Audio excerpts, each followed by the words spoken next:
ہاں جی السلام علیکم. وعلیکم السلام ورحمۃ اللہ. جی مولانا ہارون صاحب فرمائیں. نہیں مولانا ہوتا تو میں فون لگا تھا. میں ایک چھوٹا سا جو ہے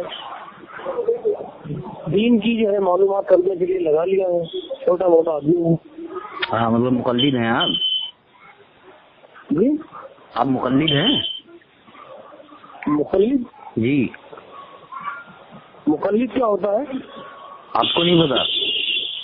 نہیں آپ تھوڑی وضاحت کریں نا. مقلد وہ ہوتا ہے جو تقلید کرتا ہے. اچھا اچھا. ہاں تقلید. جی خیر آپ کو نہیں معلوم اس بارے میں چھوڑے. نہیں آپ نہیں کرتے کیا؟ نہیں الحمدللہ ہم تقلید سے بری ذمہ ہے. تقلید کرتے ہی نہیں آپ؟ نہیں کرتے نا. استغفر اللہ ربی. مطلب تقلید نہیں کرتے آپ؟ مطلب تقلید کہاں ہوتی ہے؟ وہ تو اطاعت میں آ جاتا ہے نا. مطلب تو کرتے ہیں نا. مطلب وہ اطاعت ہے نا میرے بھائی. اب تو ہم بھی اطاعت ہی کرتے ہیں بھائی. نہیں آپ نے تو اپنا ایک خاص امام بنا رکھا ہے نا کہ آپ امام ابو حنیفہ رحمہ اللہ کی مسلک پر ہی چلو گے, ورنہ آپ اچھا تو آپ نے 17-15 اماموں کو مطلب بنا کے رکھا ہے کیا؟ نہیں آپ نے کیا کیا ہے دیکھیے ہم تو مطلب جو کرتے ہیں اس کو ہم اطاعت بولتے ہیں کیا. ہاں جی نہیں آپ اپنی مرضی کے مسائل لے لیتے ہیں. ہم بول رہے ہیں نا ہم تو اطاعت کرتے ہیں. آپ اپنی مرضی کی مسائل لیتے ہو. مرضی ہے امام ابو حنیفہ رحمہ اللہ کی اور ان کی صاحب بہن کی. اس مرضی کے مطابق آپ نے اپنا دین بنایا ہوا ہے. آپ جو ہے مطلب تقلید کے منکر ہے نا؟ نہیں بالکل ہم تو تقلید کے ہی منکر ہیں. مطلق ہو یا پھر شخصی ہو. مطلق ہے. ہاں جس کو آپ مطلق بولتے ہو ہم اس کو اطاعت بولتے ہیں الحمدللہ. وہ آیت ہے نا قرآن میں بسم اللہ الرحمن الرحیم یا ایھا الذین آمنوا اطیعوا اللہ واطیعوا الرسول واولی الامر منکم. جی وَإِن تَنَازَعْتُمْ فِي شَيْءٍ فَرُدُّوهُ إِلَى اللَّهِ وَالرَّسُولِ. جی آپ نے کہا کہ ہم کسی کی نہیں کرتے ہیں. نہیں ہم کیا کرتے ہیں تو آپ نے ہدایت کا انکار کر دیا نا. نہیں ہم تو ہدایت پر عمل کر رہے ہیں نا تبھی تو اطاعت ہے. نہیں تو آپ ہدایت کا انکار کیے ہوئے ہو. آپ نے جملے کو بدل کر جو ہے ہدایت کا انکار کر دیا نا. میں آپ کو سمجھاتا ہوں ہارون بھائی. مسئلہ کیا ہے؟ مسئلہ یہ ہے کہ جہاں اللہ حکم دے رہا ہے کہ اگر کوئی تم میں اللہ کی اطاعت کرو رسول اللہ کی اطاعت کرو اور تم میں اگر کوئی تنازع پیدا ہو جائے تو اس کو لوٹاؤ اللہ اور اس کے رسول کی طرف, نہ کہ اماموں کی طرف, نہ کہ اپنے عالم دین کی طرف, نہ کہ اپنے علماء کی طرف, نہ کہ اپنی جماعت کی طرف. بلکہ حکم کیا دیا کہ اللہ اور اس کے رسول کی طرف اس مسئلے کو لوٹا دو. ٹھیک ہے. اب اس کے بعد اگر تمہیں مسئلہ نہیں مل رہا ہے تو پھر تم یہ دیکھو قرآن کیا کہہ رہا ہے, حدیث کیا کہہ رہا ہے. نہیں تو یار اب جب مسئلہ نہیں مل رہا ہے تو تقلید کر رہا ہے نا پھر آپ. نہیں وہی تو کا انکار کر دیا. جب مسئلہ نہیں مل رہا تبھی تو تقلید کی اطاعت کی طرف کو جانا پڑ رہا ہے. اللہ کیا کہہ رہا ہے کہ اس کو لوٹاؤ اللہ اور اس کے رسول کی طرف. ہاں بھائی کوئی حدیث میرے آپ سے کوئی بات ذہن میں نہیں ہے, علم میں نہیں ہے, تو اس کا مقصد یہ نہیں ہے کہ ہم کسی ایک آدمی کی بات کو مان کر اس کو فالو کرنا شروع کر دیں. بلکہ یہاں سے تحقیق کا ایک ذریعہ ایک راستہ اللہ نے نکالا ہے کہ پھر آپ تحقیق کرو اور اس مسئلے کو قرآن حدیث میں تلاش کرو. اچھا یہ کس کے لیے؟ عالموں کے لیے کہ عام جاہلوں کے لیے؟ یہ آیت یا ایھا الذین آمنوا ایمان والوں کے لیے ہے. آپ ایمان والے ہو یا نہیں؟ یہ ایمان والوں کے لیے ہے. اب کیا آپ عالموں کو ہی ایمان والا مانتے ہیں, اپنا آپ کو غیر ایمان مانتے ہیں؟ 20 روپے کا بیٹا. ہارون بھائی اچھا میں ہاں میں سن رہا ہوں. 1-2 منٹ یار اب آپ ٹائم لیے ہو پھر بھی بات نہیں کر رہے. 1-2 منٹ.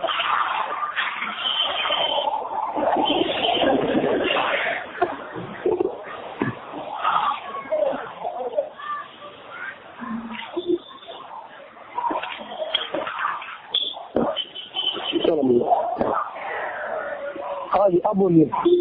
میں یہ بول رہا ہوں اس آیت میں جو حکم دیا گیا ہے اللہ نے کہا یا ایھا الذین آمنوا, اچھا ایمان والو. تو آپ یہ اس آیت سے آپ یہ کہنا چاہتے ہیں کہ یہ صرف عالم دین کے لیے ہے یا یہ آیت مطلقاً ہے یعنی ایمان والوں کے لیے ہے؟ اچھا تو یہ مطلب جو ہے قرآن پاک کے اندر جو آپ یہ بتا رہے ہیں تو یہ مطلب ہاں ہاں بولیے. یہ عام حکم ہے کیا؟ ہاں بالکل عام. الذین آمنوا ایمان والوں کے لیے حکم ہے یہاں پر. ہاں تو ایمان والوں کے لیے حکم ہے نا. ہاں لیکن آپ اس کو خاص کیے دے رہے ہیں. حکم کیا ہے؟ حکم یہی ہے کہ اگر کوئی تنازع ہو رہا ہے تو اس کو اللہ رسول کی طرف لوٹا دو. ہاں لوٹا دیا. ہاں تو یہ آپ عالموں پر اس کو خاص نہ کریں کیونکہ یہاں اگر عالموں کا نام لیتا اللہ تو عالموں پر ہی خاص کیا جاتا ہے اس کو, نہ کہ ایمان والوں پر. لیکن آیت میں واضح صراحت موجود ہے ایمان والوں کی.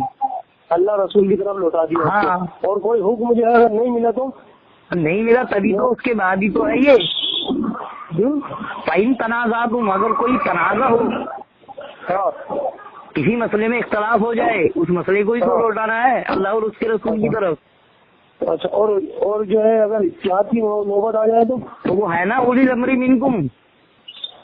اچھا تو یہ اولی الامر منکم یہ ہے عالموں کے لیے ہے کہ جاہلوں کے لیے بھی ہے؟ نہیں یہ تو یا ایھا الذین آمنوا یہ تو آیت ہی پوری تمام اس کے لیے ہے, ایمان والوں کے لیے. نہیں اولو الامر کا جو حکم ہے یہ عالموں کے لیے ہے کہ جاہلوں کے لیے؟ اولی الامر سے آپ اگر صرف عالم لے رہے ہیں تو آپ یہاں بھی غلط ہیں کیونکہ اولی الامر سے مراد بادشاہ بھی ہے, وقت کا خلیفہ بھی ہے, جو حق پر ہو. ہاں جو حق پر ہو. عالموں کے تابع آئے گا وہ. نہیں عالموں کو بھی اس میں شمار کر سکتے ہیں لیکن آپ اس کو خاص آپ اس کو صرف عالموں پر ہی وہ نہ کریں خاص اس کو آیت کو, بلکہ اس کو ہم پھر جو ہے خلیفہ پر بھی لیں گے, بادشاہ پر بھی لیں گے. ہمارا جو حکمراں ہے وہ حق پر ہے, اس کی ہم انشاءاللہ اطاعت کریں گے. یہی تو حکم دیا اس میں اللہ نے. اور پھر وہ حدیث ہے نا کہ اگر پھر اسی آیت میں ہے کہ اگر کوئی تنازع ہو, مثال کے طور پر جیسے صحیح بخاری کی روایت ہے, آپ صلی اللہ علیہ وسلم نے ایک لشکر کا امیر بنا کر بھیجا. اس نے کہا راستے میں کہ بھائی لکڑیاں اکٹھی کرو, ہے کیا نہیں؟ اس نے کہا کہ لکڑیاں اکٹھی کرو, لکڑیاں اکٹھی کی گئی. اس نے کہا اس میں آگ لگا دو, اس میں پھر آگ لگا دی گئی. پھر اس کے بعد وہ جو جس کو امیر بنا کر بھیجا تھا اس نے کہا اس آگ میں کود جاؤ, تو وہاں اختلاف پیدا ہو گیا. لوگوں نے انکار کر دیا کہ بھئی اس آگ سے بچنے کے لیے تو ہم نے اسلام کو قبول کیا ہے, اسلام مذہب کو, دین اسلام کو, اور ہمیں اس میں ہی کودنے کا حکم دے رہے ہو. تو وہ لوگ نہیں کودے. وہ لوگ کون تھے؟ صحابی رسول تھے. اور جب وہ لشکر واپس لوٹا تو آپ صلی اللہ علیہ وسلم کو یہ بات بتایا گیا. تو آپ صلی اللہ علیہ وسلم نے کیا کہا کہ اگر تم اس آگ میں کود جاتے تو سچ مچ تم جہنمی ہوتے, مطلب جہنم میں جاتے. ہاں تو انہوں نے اختلاف کر دیا نا اس آیت کی روح سے, فَإِن تَنَازَعْتُمْ فِي شَيْءٍ فَرُدُّوهُ إِلَى اللَّهِ وَالرَّسُولِ. ہاں تو یہ تو واضح حکم ہے اس آیت میں. تو الحمدللہ تقلید کی کمر توڑ رہی ہے. اور اس کی میں آپ کو مثال دے کر سمجھاتا ہوں. ایک دیوبندی عالم تھے جن کا نام محمود الحسن تھا. ہاں محمود الحسن نام تھا ان کا. دیوبندی عالم تھے, بہت پائے کے عالم تھے. ان کے قاسم نانوتوی کے شاگردوں میں سے تھے وہ. سن 1960 میں یعنی 1960 میں انہوں نے ایک کتاب لکھی تھی ایذاء الادلہ. تو انہوں نے تقلید کو ثابت کرنے کے لیے اس آیت میں تحریف کر دی تھی. ہاں میں بتاتا ہوں. اس آیت میں ہے یا ایھا الذین آمنوا اطیعوا اللہ واطیعوا الرسول واولی الامر منکم. تو اس کے آگے انہوں نے لکھا فَإِن تَنَازَعْتُمْ فِي شَيْءٍ فَرُدُّوهُ إِلَى اللَّهِ وَالرَّسُولِ وَأُولِي الْأَمْرِ مِنكُمْ. یعنی انہوں نے اولی الامر منکم کے الفاظ اپنی طرف سے بنا دیے تھے جو قرآن میں نہیں ہے. الحمدللہ سورہ نساء آیت نمبر 59 میں آپ دیکھیں گے فَإِن تَنَازَعْتُمْ فِي شَيْءٍ فَرُدُّوهُ إِلَى اللَّهِ وَالرَّسُولِ صرف یہاں تک ہے. اس کے آگے دوسری آیت شروع ہوتی, یا مطلب دوسرے الفاظ ہیں, لیکن انہوں نے اس آیت میں تحریف کر کے اس کے آگے لکھ دیا تھا وَأُولِي الْأَمْرِ مِنْكُمْ. تو اگر یہ اس آیت سے تقلید ثابت ہوتی تو ان کو ضرورت نہیں تھی قرآن پر حملہ کرنے کی, معاذ اللہ. نہیں ہمارا ان سے کوئی لینا دینا نہیں. میں آپ کو بات سمجھا رہا ہوں, مجھے معلوم ہے آپ کا ان سے کوئی لینا دینا نہیں ہے ہارون بھائی. لیکن آپ ایک چیلنج کو سمجھیں کہ اللہ نے کیا چیلنج کیا تھا کہ تم اس جیسی کوئی ایک آیت ہی بنا لاؤ. ہے، اور پھر اللہ نے خود اس کی ذمہ داری لی کہ قرآن کا میں خود محافظ ہوں، نہ اس میں کوئی آگے سے داخل ہوگا، نہ پیچھے سے، نہ اوپر سے، نہ نیچے سے، نہ دائیں سے، نہ بائیں سے۔ اچھا یہ بتائیے کہ آپ سنیے تو ایک منٹ سنیے ہارون بھائی، کمپلیٹ کرنے دیں مجھے، صرف ایک منٹ مجھے کمپلیٹ کرنے دیں، میں بات کو ختم کر دوں گا پھر آپ بولنا۔ اچھا یہ جو اللہ نے چیلنج دیا تھا، یہ اللہ نے جو چیلنج دیا تھا کہ تم قرآن میں اپنی طرف سے کچھ نہیں بڑھا سکتے، میں اس کا محافظ ہوں، یہ چیلنج اللہ نے یہود اور نصاروں کو دیا تھا۔ بے شک، لیکن اللہ کی بے شمار لعنت ہو ان پر جنہوں نے قرآن میں تعریف کی اور اللہ کے چیلنج کو قبول کر لیا۔ یعنی یہود اور عیسائی کی ہمت نہیں ہوئی کہ قرآن میں اپنی طرف سے کچھ بڑھا دیں۔ ایک دیوبندی مولوی جو کہ حنفی مقلد تھا، اس نے 1960 میں قرآن میں تحریف کر دی اور قرآن کی آیت میں اضافہ کر دیا، لیکن الحمدللہ اہل الحدیث تب بھی تھے، اب بھی ہیں، اور انشاءاللہ قیامت تک رہیں گے۔ ان اہل حدیثوں نے اس کی گردن پکڑ لی تھی، اہل حدیثوں نے، اور اس کی زبان کو کھینچ کر باہر کر دیا تھا کہ تیری ہمت طاقت کیسے ہوئی کہ تو نے قرآن میں اپنی طرف سے اضافہ کیا۔ تو وہ ان کا کوئی مطلب نہیں ہے، وہ اور وہی کام الحمدللہ آج کے اہل حدیث کر رہے ہیں، اور وہی کام جب تک قیامت آئے گی انشاءاللہ اہل حدیث کرتے رہیں گے کہ باطل سمجھ توڑتے رہیں گے، قرآن حدیث میں کسی کو تعریف نہیں کرنے دیں گے انشاءاللہ۔ اچھا اب میرے کو یہ بتا دیجیے کہ اولو الامر کا جو صیغہ ہے یہ جو ہے عالموں کے لیے ہے یا مطلب جاہلوں کے لیے بھی ہے؟ نہیں، میں تو بتایا آپ کو، اس کو آپ عالموں پر قیاس نہیں کر سکتے، یہ تو خلیفہ کے لیے بھی ہے، بادشاہ کے لیے بھی ہے، کوئی کسی جماعت کا امیر بھی ہے اس کے لیے بھی ہے، کوئی ہمارا حکمراں ہے اور وہ حق پر ہے۔ دیکھیے یہ جملہ آپ نوٹ کرتے رہنا کہ جو حق پر ہے ہمارا حکمراں ہے تو یہ اس کے لیے بھی ہے، ہمیں اطاعت کرنا ہے، اس کی پیروی کرنا ہے اس کی۔ کوئی جاہل فتویٰ دے سکتا ہے؟ نہیں تو میں کب بول رہا ہوں جاہل فتویٰ دے گا؟ تو پھر آپ اس کو جو ہے اس آیت کے حساب سے تو آپ اس کو تکلیف کر مجتہد بنا دیا آپ نے تو اس کو۔ یہ آپ سمجھے نہیں، آپ صرف اولی الامر منکم کوئی کیوں لے رہے ہیں آپ؟ اولی الامر کی نا، یہ ایمان والوں کے لیے ہے یہ آیت۔ میں آپ سنیں گے تو انشاءاللہ میں بالکل کلیئر کر کے آپ کو سمجھا دیتا ہوں۔ یا ایھا الذین آمنوا اطیعوا اللہ واطیعوا الرسول، یہاں اللہ نے حکم دیا، اطاعت کا لفظ لے کر آیا اللہ کہ اطاعت کرو اللہ کی اور اس کے رسول کی، لیکن آگے کے جملے سنیے، وَأُولِي الْأَمْرِ مِنْكُمْ، وہاں اللہ نے اطاعت کا ذکر نہیں کیا، بلکہ اس اطاعت کو ہم مشروط طور پر لیتے ہیں، جس طریقے سے مشروط ہوتا ہے نا کوئی عمل، مشروط طور پر بالکل۔ ارے تکلیف کیوں لے کر آ رہے ہو آپ بیچ میں؟ کیوں تکلیف سے آپ کو کیا تکلیف ہے؟ نہیں تکلیف اس لیے ہے کہ حضرت عبداللہ ابن مسعود رضی اللہ تعالیٰ عنہ نے منع کیا ہے تکلیف سے۔ آپ نے کہا ارے میں تو آپ کو حوالہ دوں گا، کوئی ویسی تھوڑی کہہ رہا ہوں میں جھوٹی بات آپ کو، آپ اپنے عالم دین سے اس کا رد کرا دینا، میں بریلوی ہو جاؤں گا۔ میں تو حدیث ابن مسعود رضی اللہ تعالیٰ عنہ سے تقلید کا رد کر رہا ہوں نا۔ انہوں نے کہا کہ کسی کی بھی تقلید مت کرنا، دین میں کسی کی تقلید مت کرنا، بس اگر تم انکار کرتے ہو تو مردوں کی اقتدا کرو، زندوں کی نہیں۔ زندوں کی تقلید مت کرو، مردوں کی کرو۔ نہیں اقتدا کہا انہوں نے، اقتدا تقلید نہیں کہا۔ اچھا تقلید میں اور اتباع میں کیا فرق ہے؟ تقلید اندھی ہوتی ہے نا۔ اس سے بولا اندھی ہوتی ہے؟ یہ تو بہت سارے عالم دین نے بولا ہے۔ اچھا اس میں تو اجماع ہے امت کا تقلید کرنا واجب ہے۔ اب وہ کون سی تقلید ہے؟ اس سے تو اجماع ہے نا۔ نہیں تو وہ جو تقلید جس کو آپ تقلید سمجھ بیٹھے ہیں دراصل وہ اطاعت ہے۔ اچھا ہاں وہ اطاعت ہے، آپ تقلید کے الفاظ سے کھیل رہے ہیں صرف، وہاں اطاعت کا حکم ہے۔ اگر آپ اس کو مانتے ہو، سنیے نا، اگر آپ تقلید اجماع، ارے یار میں جو پوچھ رہا ہوں اس کا آپ جواب دیجیے، اطاعت کس کریں گے؟ وَأُولِي الْأَمْرِ مِنْكُمْ، یہ کون لوگ ہیں؟ ارے کتنی بار بتاؤں آپ کو یار ہارون بھائی، عالم لوگ ہیں۔ ارے عالم بھی ہیں، بادشاہ بھی ہیں، خلیفہ بھی ہے، حکمراں بھی ہے، جماعت کا امیر بھی ہے۔ اچھا ہاں چلیے ٹھیک ہے، میرے کو اطمینان نہیں ہوا، لیکن آپ کو اطمینان تب ہوگا نا جب میں آپ کے من میں آدمی بات کہوں گا میں نے آپ کو عبداللہ ابن مسعود رضی اللہ تعالیٰ عنہ کی حدیث پڑھ کر سنایا، آپ کو اطمینان نہیں ہوا؟ بتائیے کیسے مطلب آپ مسلمان ہو اور کیسا آپ اپنے آپ کو اہل سنت کہنے کا دم بھرتے ہو یار، افسوس ہے آپ پر۔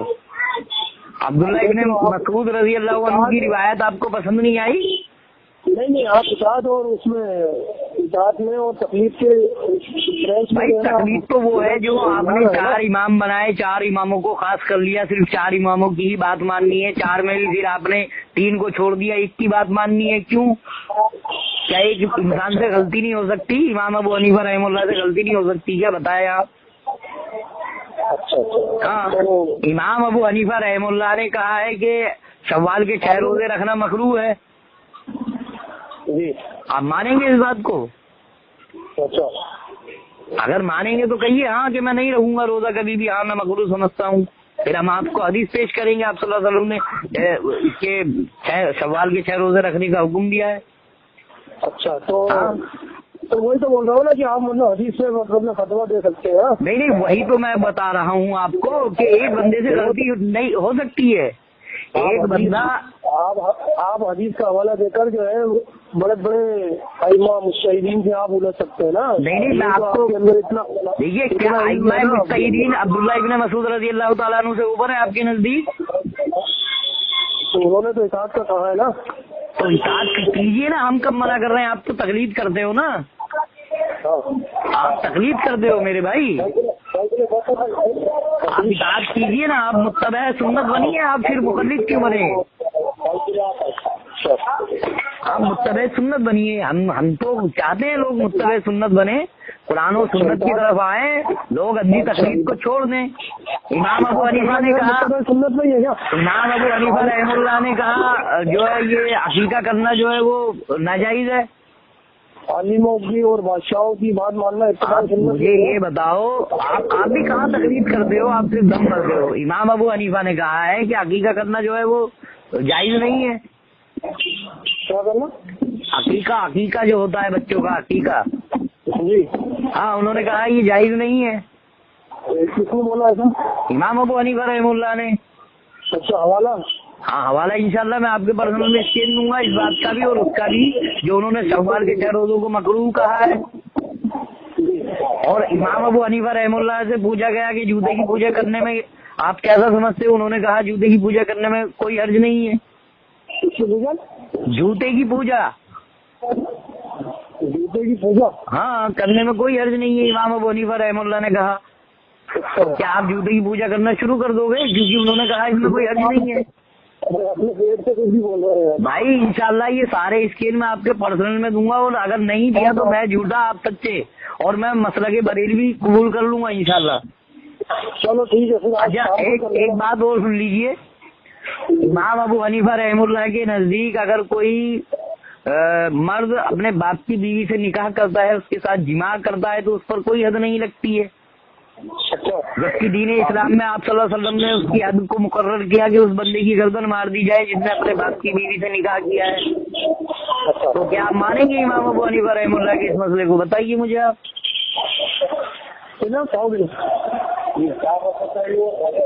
نہیں ماننے کے نا؟ ہاں، تو آپ سب یہ حوالے تو دیے، پھر بات ہاں انشاءاللہ سارے حوالے میں آپ کو دوں گا، بس ایک بات کہہ کر میں آپ کو جو مین بات تھی وہ رہ گئی، آپ نے پوچھا تھا اہل حدیث کا کیا مسئلہ ہے، اہل حدیث کو وہ تو آپ اس پہ تو آپ آ ہی نہیں ابھی۔ جی میں وہیں آ رہا ہوں، حالانکہ حوالے تو میرے پاس میں 40 سے 50 تک ہیں، جس میں امام اور امام احمد بن حنبل رحمہ اللہ، امام ابو داؤد رحمہ اللہ، امام ترمذی رحمہ اللہ، ان سب نے لفظ اہل حدیث الحمدللہ استعمال کیا ہے۔ لیکن آپ کہو کہ اس سے مراد جو ہے وہ صرف وہ لوگ ہیں، کون لوگ؟ جو عالم دین ہے، سلف صالحین ہے نہیں؟ تو اس پر سوال یہ اٹھے گا کہ بھئی کیا صرف سلف صالحین لوگ ہی جنت میں جائیں گے، آپ لوگ نہیں جاؤ گے جنت میں؟ بھئی اگر ہم کہتے ہیں امام ابو حنیفہ رحمہ اللہ سے پوچھا گیا طائفہ منصورہ کے بارے میں تو انہوں نے کہا اس سے مراد اہل حدیث ہے، امام احمد بن حنبل رحمہ اللہ نے کہا اس سے مراد اہل حدیث ہے، اور اگر اہل حدیث نہیں ہے تو میں نہیں جانتا پھر وہ کون لوگ ہیں۔ تو الحمدللہ میں تو اسلاف سے ہم اپنا مسئلہ ثابت کرتے ہیں، اللہ کا شکر ہے قرآن حدیث سے اسلاف سے۔ یہ مروجہ اہل حدیث کے بارے میں آیا ہے کیا؟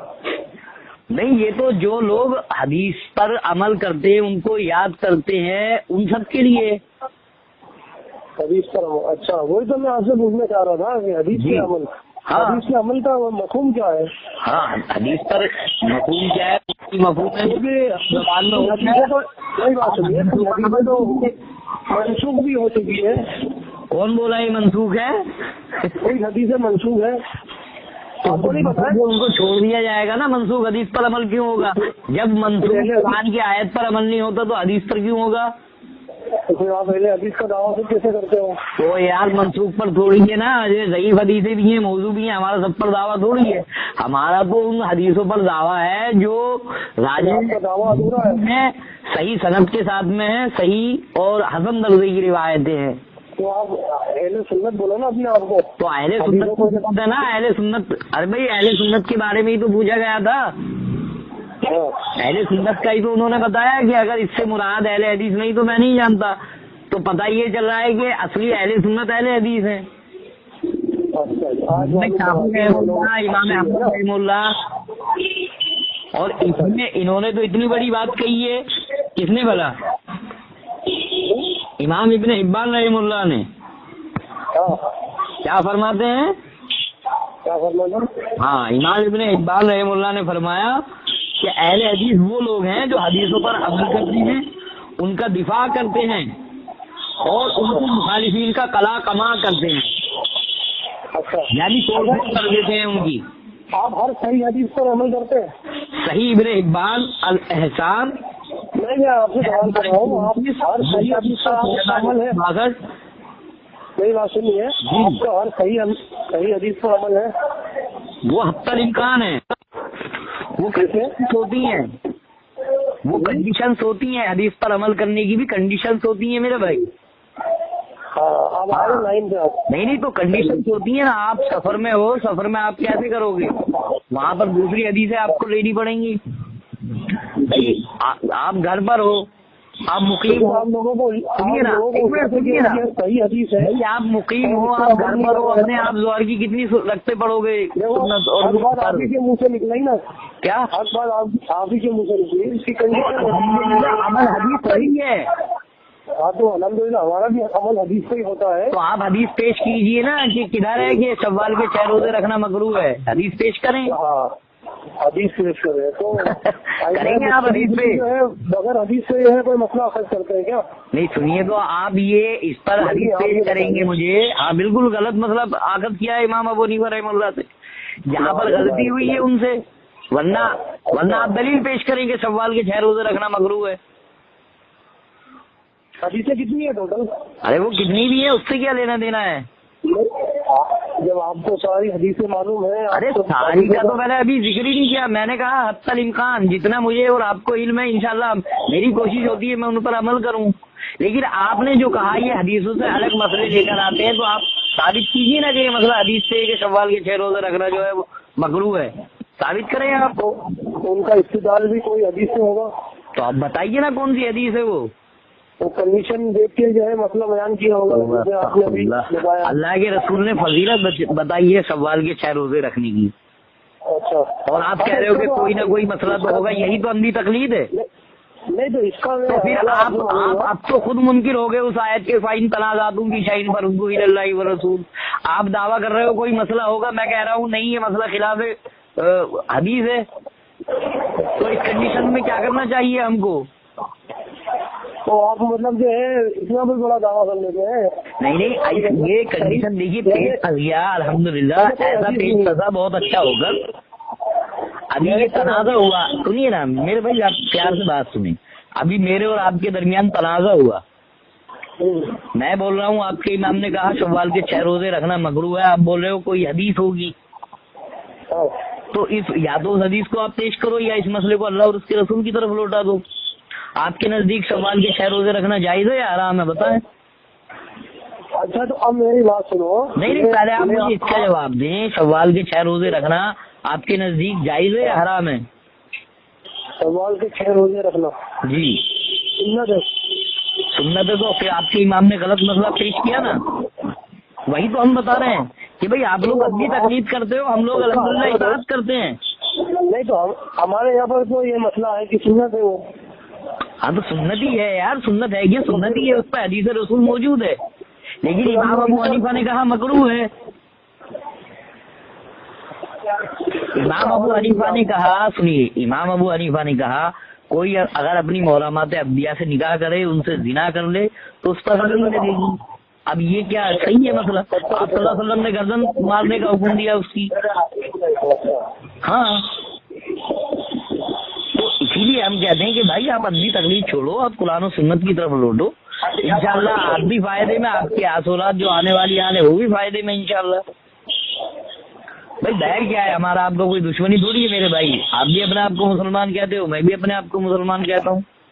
آپ بھی اپنے کو حق پر سمجھتے ہو، میں بھی اپنے کو حق پر سمجھتا ہوں. اگر کوئی اختلاف ہوتا ہے تو پھر سورہ نساء آیت نمبر 59 کے اکارڈنگ اس کا فیصلہ کریں نا. اچھا ایک بات بتائیے. جی بھائی. آپ امام اعظم ابو حنیفہ رحمۃ اللہ تعالیٰ کو صحیح مانتے ہیں؟ دیکھیے ان کے شاگرد تھے امام ابن مبارک رحم اللہ. انہوں نے کہا کہ امام ابو حنیفہ مجتہد نہیں تھے. جی جی میں نہیں کہہ رہا، یہ ابن مبارک رحم اللہ نے کہا ہے. معاذ اللہ. اب معاذ اللہ تو پھر امام ابن مبارک پر لعنت بھیجیے. پھر آپ اس کا بھی حوالہ دیجیے گا. ہاں بالکل انشاءاللہ آپ کو حوالے سارے ملیں گے. جتنی بات سنیے نا میرے بھائی، میری بات سنیے. انہوں نے کہا ہے کہ مجتہد نہیں تھے، تو آپ ان کو مجتہد نہیں مانتے؟ بھائی میری بات چھوڑیے نا، میں تو تین مہینہ تیرے میں، مجھے چھوڑیے نا. نہیں آپ کو کیوں چھوڑے بھائی؟ آپ ہی تو آپ ان کو مجتہد مانتے ہیں. ہاں مانتے الحمدللہ. آپ بات سنا تو صحیح، کوئی ایک مسئلہ ان سے مجھے ثابت کر کے دکھا دیں کہ انہوں نے اس مسئلے میں اجتہاد کیا ہے. چلیے میں بھی مجتہد مان لوں گا. کیا کرنا ہے؟ ایک مسئلہ باسند صحیح امام ابو حنیفہ رحم اللہ سے ثابت کر دیجئے کہ انہوں نے اس مسئلے کا اجتہاد کیا ہے اور اس کی سند صحیح ہے، اس کی سند میں کوئی ضعف نہیں ہے. آپ کوئی ایک مسئلہ ایسا مجھے پیش کر دیں، میں بھی ان کو مجتہد ماننے لگوں گا. اچھا تو آپ مطلب ان کو ایک بھی مسئلے میں جو ہے مجتہد نہیں مانتے؟ ارے بھائی آپ مانتے ہیں نا، میرا چھوڑیے، مجھے منوانا ہے تو آپ کو ایک مسئلہ ثابت کرنا ہے صرف. آپ تو کہتے ہو نا، سنیے نا، آپ کیا کہتے ہو؟ آپ کہتے ہو کہ امام ابو حنیفہ نے 12 لاکھ مسئلے قرآن اور حدیث سے اخذ کیے ہیں جن میں قرآن حدیث میں صراحت نہیں تھی. تو 12 لاکھ مسئلوں میں سے میں آپ سے مانگنا چاہیے تھا کم از کم 1,20,000. اس کو چھوڑیے. مانگنا چاہیے تھا 12,000، اس کو چھوڑیے. مانگنا چاہیے تھا 1,200، اس کو بھی چھوڑیے. مانگنا چاہیے تھا 12، اس کو بھی چھوڑیے. میں آپ سے صرف ایک مسئلہ پوچھ رہا ہوں جو باسند صحیح ہو، اس میں امام ابو حنیفہ رحم اللہ نے اجتہاد کیا ہو.